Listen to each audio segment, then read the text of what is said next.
Já estamos no último bloco do programa Eclésia dessa noite, falando sobre dois assuntos. Na primeira parte falamos sobre o Jubileu Extraordinário da Misericórdia. E agora na segunda parte, segunda e última parte do programa, falando sobre a Imaculada Conceição de Maria, né? O que significa isso, por que a igreja comemora essa festa importante, falando sobre os 4 dogmas marianos. Quero aproveitar para mandar um grande abraço para o Duarte, aqui de Passos. Inclusive ele mandou um abraço aqui ao Padre Guido. O Padre Guido é seu padrinho. E disse que o ano que vem ele vai para Bauru, vai entrar para a vida religiosa, vai fazer o propedêutico, ele vai ser seminarista, né, o Duarte? Certo, Duarte. Muito bem. Estou esperando por você, tá certo? Obrigado. Parabéns, Duarte. Aliás, dá tempo se você quiser mandar alguma pergunta para a gente ou interação, manda rapidinho, que dá tempo, de repente, nesse bloco a gente ainda atender o seu pedido, tá bom? Bom, vamos lá para a gente encerrar essa história. Sim. 4 dogmas marianos na igreja. Lembrando, o primeiro deles, Nossa Senhora Mãe de Deus, Theotokos. O segundo é a virgindade de Nossa Senhora. Nossa Senhora permaneceu virgem antes, durante e após o parto de Jesus e não teve outros filhos. O terceiro? O terceiro é a Imaculada Conceição, que estamos comemorando hoje. Ele foi proclamado pelo Papa Beato Papa Pio IX no ano 1854. E o quarto? O quarto dogma da gloriosa Assunção ao céu de Nossa Senhora, dogma proclamado pelo saudoso Papa Pio XII em 1950. Muito bem, eu disse que a gente falaria sobre alguns acontecimentos importantes do século XIX relacionados ao dogma da Imaculada Conceição, né? Como o senhor acabou de dizer. Em 1854, o Papa Pio IX, Beato Papa Pio IX, proclamou esse dogma da Imaculada Conceição. Mas no século XIX, teve 3 grandes aparições de Nossa Senhora na França. Três delas. Antes de falar ainda o conteúdo dela, lembra as 3 primeiras para a gente, Padre Guido? A primeira, 1830. Sim, foi Nossa Senhora que apareceu, a Santa Catarina Labouré. Depois, a segunda, nós temos em 1958, quando Nossa Senhora apareceu 18 vezes para Bernadette Soubirous, em Lourdes, no sul da França, na divisa com a Espanha, nos Montes Pirineus. E uma terceira aparição, não lembro agora bem o ano, nos montes, nos Alpes, que separam a França da Itália, na localidade de La Salette. Que ficou conhecido como Nossa Senhora da Salete, né? Nossa Senhora da Salete, que é venerada no dia 19 de setembro. Confirma para a gente aí, por favor, Bruno, qual é a data correta da aparição de Nossa Senhora da Salete, por favor, para a gente lembrar os nossos telespectadores. Mas quer dizer que na França teve 3 aparições de Nossa Senhora no século XIX. 2 delas estão intimamente ligadas ao dogma da Imaculada Conceição. Sim. O Padre Guido já vai explicar para a gente. Só quero rapidamente lembrar aquilo que eu estava dizendo no bloco anterior, né? A igreja proclama uma verdade de fé, que é o caso do dogma, de um assunto que já está contido na revelação. Agora, essas revelações particulares, por exemplo, Nossa Senhora aparece em uma determinada cidade, um determinado local na história da igreja. A igreja vai examinar, né? Vai ver os frutos, né? A princípio, se todo mundo está rezando o terço, está fazendo as coisas direitinho, a igreja não vai se opor. Então a igreja vai examinar os frutos, o tempo vai passar, a igreja não tem pressa. Se a igreja perceber que ali naquela aparição, nenhum conteúdo dito ali naquela aparição vá, por exemplo, seja contrário à divina revelação, ela fala, opa, peraí, pode ser que seja verdade. Então a igreja, depois de muito examinar todo o conteúdo daquela aparição, tudo mais, a igreja vai dizer, olha, o culto àquela Nossa Senhora, por exemplo, de Fátima, na cidade de Fátima, Nossa Senhora apareceu em 1917, a igreja autorizou o culto a Nossa Senhora de Fátima. Mais uma coisa é o dogma de fé, outra coisa são essas revelações particulares. Para que fique bem claro, o conteúdo das mensagens de Fátima, os conteúdos da mensagem, por exemplo, de Lourdes, La Salette ou Nossa Senhora das Graças, a Santa Catarina Labouré. O conteúdo dessas mensagens é a mesma coisa que dogma de fé? Nossa, absolutamente. As mensagens de Nossa Senhora são mensagens carinhosas para a conversão das pessoas, para viver sempre no estado da graça de Deus, mas não manifestam verdade de fé. Inclusive, mesmo com a presença dos papas nestes grandes santuários, nunca a igreja proclamou as aparições como dogmas de fé. Certo. Certo? É bom deixar bem claro isso. No caso prático de Santa Catarina Labouré, estamos no ano 1830, lá na França. Parece, Érica, que a França foi um país mesmo muito privilegiado, hein? Pois é. Porque aparições frequentes de Nossa Senhora, aparição do Sagrado Coração de Jesus para Santa Margarita Maria É verdade, Alacoque. no século XVI. Exato, né, na cidade de Paray-le-Monial. Que Deus seja sempre louvado em todos os lugares do mundo, né? Mas a coisa interessante é que quando o Senhor apareceu a Catarina Labouré, no ano 1830, mandou cunhar uma medalha, a famosa medalha milagrosa de Nossa Senhora com as mãos abertas. É a medalha mais comum no mundo inteiro. E ao redor da medalha, Nossa Senhora mandou escrever esta frase: Ó Maria, concebida sem pecado, rogai por nós que recorremos a vós.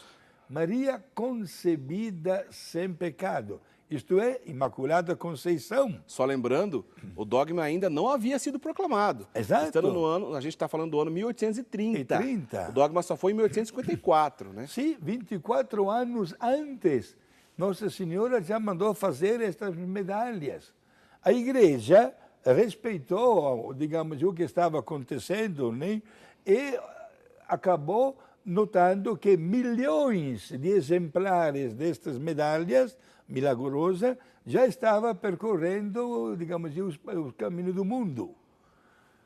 Agora, uma coisa mais importante ainda, 4 anos depois da proclamação do dogma de fé da Imaculada Conceição, no ano 1858, na localidade de Lourdes, no sul da França, na divisa com a Espanha, nos Montes Pirineus, 18 encontros de Maria, Nossa Senhora, com uma menina, Bernadette Soubirous.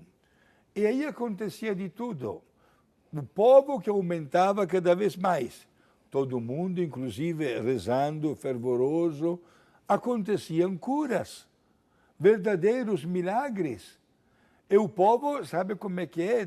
Diante deste espetáculo de fé, aumentava cada vez mais. O coitado do padre daquela cidade de Lourdes não sabia o que fazer, porque o bispo da cidade de Tarbes, diocese, insistia para saber quem era, afinal de contas, aquela mulher que aparecia para aquela menina. Na frente da gruta, né, de Lourdes, multidão de pessoas, ninguém via Nossa Senhora, mas aconteciam conversões, curas.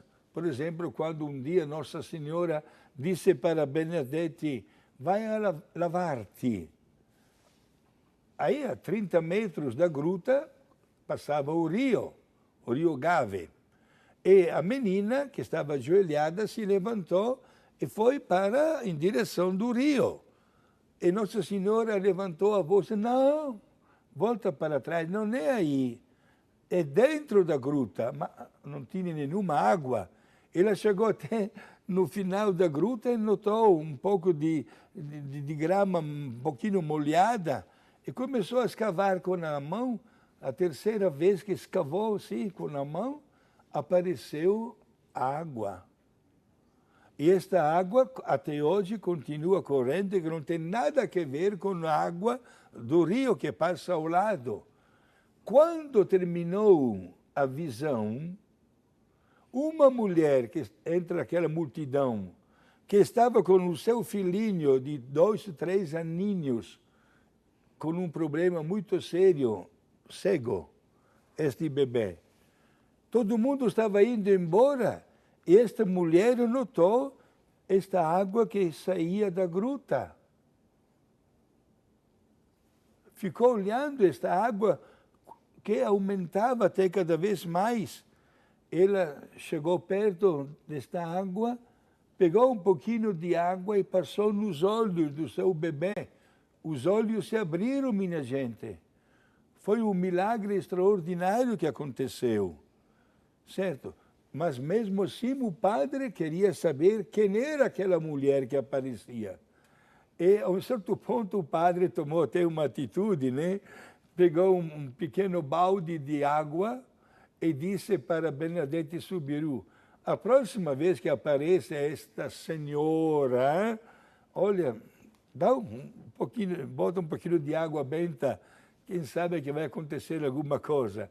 E Nossa Senhora respondeu a este gesto com um sorriso, mas logo em seguida, são palavras de Bernadette Soubirous, hoje santa, Nossa Senhora juntou as mãos, olhou para o alto, esboçou até um sorriso e disse para a menina: vai na casa do padre, do vigário, pode bater na porta e diga-lhe, estamos na França, né? Je suis l'Immaculée Conceição. Eu sou a Imaculada Conceição. A menina, que é santa, era um pouquinho curta, digamos assim, de memória.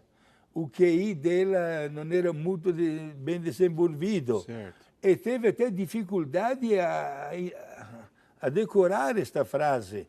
O que ela fez? Para não perder esta frase da cabeça, saiu da gruta em direção da cidade, olha, quase mais de 1 quilômetro, repetindo a voz alta no meio do povo: Je suis l'Immaculée Conceição, Je suis l'Immaculée, Je suis, para não perder. Ninguém entendia nada. Chegou na casa do padre e disse: olha, padre, que aquela mulher que me aparece mandou dizer para o senhor: Je suis l'Immaculée Conceição. Quer dizer, nós estamos apenas há 4 anos depois da proclamação do dogma, uma menina simples que não tinha condições de ter acesso a esse tipo de coisa, não sabia nem o que era dogma. Exato. Inclusive, a primeira reação do padre perguntou para a menina: mas você sabe o que significa tudo isso? A menina respondeu: não, padre, não sei. O padre sabia, porque 4 anos antes o Papa havia proclamado esta grande verdade de fé da Imaculada Conceição de Maria. Quer dizer, 2 das aparições do século XIX de Nossa Senhora na França, 1830, Santa Bernadette, Santa Catarina Labouré, 1830, na aparição que foi conhecida como Nossa Senhora das Graças, né, da medalha milagrosa. Ela mandou, a própria Virgem Maria, mandou que lá tivesse escrito, qual é a frase que estava escrita na medalha? Ó Maria concebida sem pecado, rogai por nós que recorremos a vós. Quer dizer, já estava presente a questão da Imaculada Conceição, antes ainda do dogma ser proclamado. 1854, o Papa Pio IX proclama o dogma, 4 anos depois, Nossa Senhora volta à França, agora na aparição a Santa Bernadette, na cidade de Lourdes, e repete, se apresenta: eu sou a Imaculada Conceição. Quer dizer, era a vontade dos céus mesmo que fosse proclamado e confirmado pela própria Virgem Maria. Perfeito. Isso, né, ora, imaginamos neste instante, gente, quantas milhares de pessoas devem estar em Lourdes, né? Porque é o dia da Imaculada Conceição de Nossa Senhora e ela se identificou com estas belíssimas palavras, né? Muito bem, eu só tinha comentado anteriormente de uma terceira aparição na França no século XIX, a data é 1846, 18 de setembro de 1846, que é a aparição que foi conhecida como Nossa Senhora La Salette. Sim, e nesta mensagem ele apareceu a 2 crianças, né? Melania Calvá e um menino chamava-se Massimino. Apareceu numa postura um pouquinho fora do comum, sentada, cobrindo o rosto com as mãos e chorando. Os meninos não compreenderam quase nada naquele dia. E mais de uma vez ele apareceu dando mensagem para que a pessoa humana no mundo inteiro se convertesse. Olha, tanto a aparição de Nossa Senhora La Salette quanto a aparição de Nossa Senhora das Graças, em outra oportunidade a gente aprofunda nesse assunto, que é belíssima história, né? A aparição de Nossa Senhora de Lourdes e Fátima é mais comum, a gente já falou muitas vezes aqui no programa, mas Nossa Senhora das Graças e La Salette a gente falou menos vezes e a gente vai voltar nesse assunto em outras oportunidades, porque realmente é belíssima essa história. Só para ficar bem claro, para encerrar esse assunto, que eu vou pedir que o Padre Guido encerre o programa, nos orientando, a gente já falou sobre o ano extraordinário né, no Jubileu da Misericórdia. Como a gente pode viver bem, né? Uma orientação geral de como a gente pode viver bem. Mas que fique bem claro, eu disse agora há pouco, os 4 dogmas de fé relacionados a Nossa Senhora são verdades de fé, né? As aparições particulares de Nossa Senhora, por exemplo, La Salete, Nossa Senhora das Graças, Nossa Senhora de Lourdes, Nossa Senhora de Guadalupe também, todas essas são revelações particulares. A igreja não vai dizer que esse conteúdo é um dogma de fé, não se trata de um dogma de fé. Não significa que sejam falsas, tá? A igreja vai dizer o quê? Permitir o culto naquela localidade, acompanhar os frutos e aquele conteúdo foi revisado antes desse culto ser permitido, para que nada seja, por exemplo, contrário à fé católica, contrário à divina revelação, tá certo? Então que fique bem claro essa diferença que é importante a gente aprender. Padre Guido, para encerrar para a gente, como que a gente deve viver bem esse ano da misericórdia? Olha, obedecendo ao grande desejo do Papa, que seja mesmo um ano de misericórdia, uma santa confissão, um gesto concreto através das obras de misericórdia corporal e espiritual, frequentar a igreja, sentir a necessidade de estar sempre ao lado da graça de Deus. Gente, a partir de hoje a porta santa foi aberta. A partir do domingo os nossos bispos farão a mesma coisa nas catedrais, em outras igrejas, santuários. Temos um ano inteiro na nossa frente para santificá-lo e experimentar como é importante sermos todos membros dessa divina misericórdia que supera a nossa fraqueza humana. Muito bem, quero agradecer aqui aos nossos telespectadores, o William de Poços de Caldas, sobre o Beato Duns Escoto. Não dá tempo da gente entrar nesse assunto, quem sabe numa outra oportunidade a gente fala sobre isso, que é interessantíssimo, muito boa pergunta, mas infelizmente não dá tempo, porque o nosso tempo já está acabando.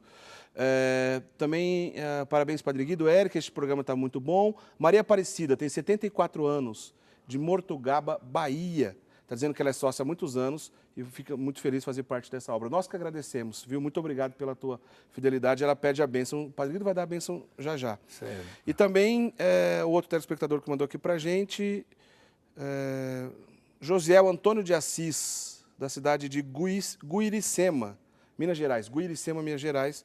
O Josiel, muito obrigado pela participação. Lembrando que durante a semana, as perguntas que chegam por e-mail, o Padre Guido responde, tá certo? Padre Guido, vamos lá, tanto aqui para os nossos telespectadores que mandaram agora, para aqueles que estão nos assistindo. Exato. Hoje, dia santo de guarda, dia da Imaculada Conceição. Encerra para a gente dando a bênção. Exato, quero que seja Nossa Senhora dar a sua bênção para todos nós. Hoje, de uma maneira especial, para a família Seolato, Dona Maria Aparecida, ao Célia, ao Pedro, Dona Elia, do Guará 2, de Brasília, que está ligado no programa, e ao seu Adalberto Gambolonga, a esposa Dona Ladi, de Criciúma, e aos meus anjos da guarda, o seu Pedro e Dona Maria Lúcia, aqui de Valinhos. Meus amigos, que Nossa Senhora Imaculada Conceição abençoe a nossa boa vontade de crescermos como verdadeiros filhos de Deus e receber as graças que este ano especial do Jubileu da Misericórdia nos pode proporcionar. Para todos, a bênção de Deus Todo-Poderoso, o Pai, o Filho e o Espírito Santo. Amém. Obrigado. Amém. Na semana que vem, a gente conversa, né, Padre Guido, sobre um assunto importante, fé e obras, segundo a Carta de São Tiago. Fé e obras é um assunto já recorrente aqui, muitas pessoas nos pediram para que falássemos sobre isso. Fé e obras, então, semana que vem a gente fala sobre isso. Olha, procura aí na sua cidade, né, na sua diocese, quais são as igrejas que são abertas e autorizadas pelo bispo para que você possa lucrar a indulgência plenária, além de todas as catedrais, tá certo? E lembrando que no portal da Rede Século XXI, além de você encontrar o nosso programa Eclésia disponível lá, você entrou no portal da Rede Século XXI, rs21.com.br, clicou em programas, achou o programa Eclésia, todos os programas estão lá disponíveis, inclusive esse programa estará disponível lá em breve. Mas temos outras informações bacanas lá no portal da Rede Século XXI relacionado ao tema de hoje. Lembrando que se você colocar rs21.com.br/Jubileu da Misericórdia, uma página dedicada ao Jubileu da Misericórdia, com tudo que você precisa saber sobre isso. E ainda no EAD, o mesmo endereço, /EAD, você também confere o curso da Divina Misericórdia, entre outros assuntos interessantes, tá bom? O programa vai ficando por aqui, a gente se vê na semana que vem, a gente vai encerrar o programa de hoje com imagens da abertura da Porta Santa, esse ano extraordinário da Misericórdia, graça de Deus. Tomara que todos nós possamos aprofundar na misericórdia divina, tá bom? Uma boa semana. Na semana que vem a gente se encontra. Até lá. Tchau, tchau.